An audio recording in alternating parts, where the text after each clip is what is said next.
Hello there, Rabbi. I see you're in the gallery. I am. I always enjoy art, whether it's in a gallery, whether it's in a studio, whether it's on television. Art is fascinating, don't you think, Joe? I agree. And you and I have had more than several conversations about what is art and what isn't art. From Degas to Jackson Pollock and everything in between, from ancient art to modern art. Art has always been hand in hand with religion because even though we try to avoid idolatry in the pursuit of religion, we have statues in churches, we have stained glass and artwork in temples and so on and so forth.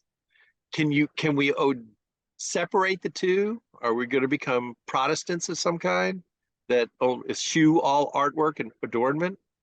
Absolutely not, Joe. Art takes us to a reality that the artist sees, and it's eye-opening, and it's supposed to be eye-opening. And I think art is very important in our lives, in secular, in as well as in religion. And we have a lot of religious art. We have centuries of religious art. And it helps us attain God because we're viewing the universe, we're viewing God's creation through the eyes of someone else. I don't have to agree with them.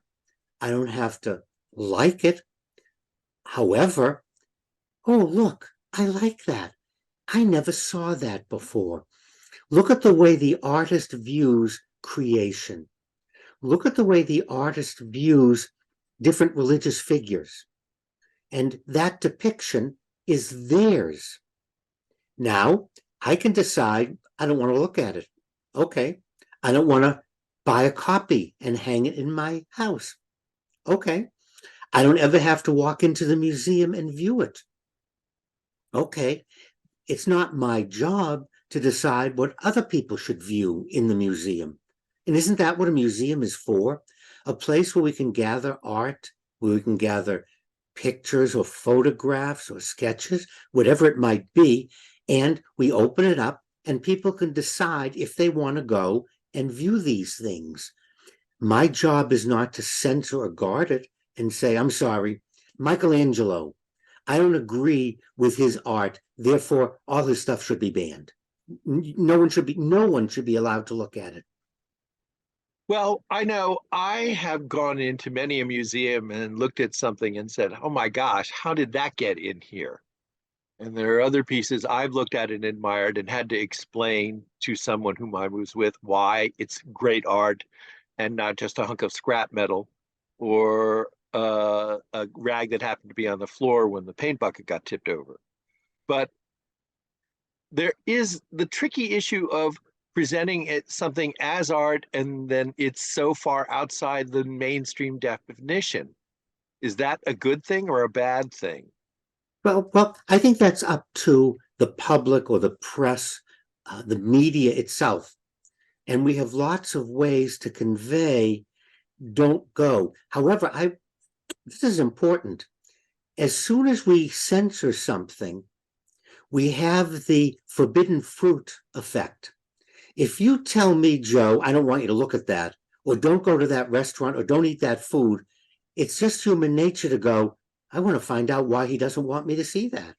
I want to find out why he doesn't want me to go to that restaurant.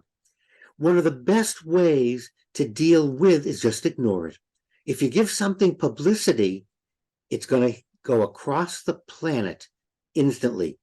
Don't publicize it.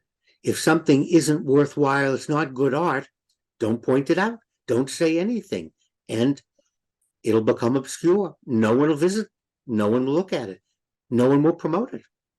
Well, I know one thing that I want to promote, and that's our conversations. I hope we keep doing them for quite a while. And whether it's art, religion, or what's the best place to get a good corned beef sandwich, I always want to check with you first, Rabbi. Thank you so much. And you just pointed out that as human beings, we all have opinions. We all make judgments about different things. You just have to weigh where are those comments coming from, who's recommending or who's saying you shouldn't.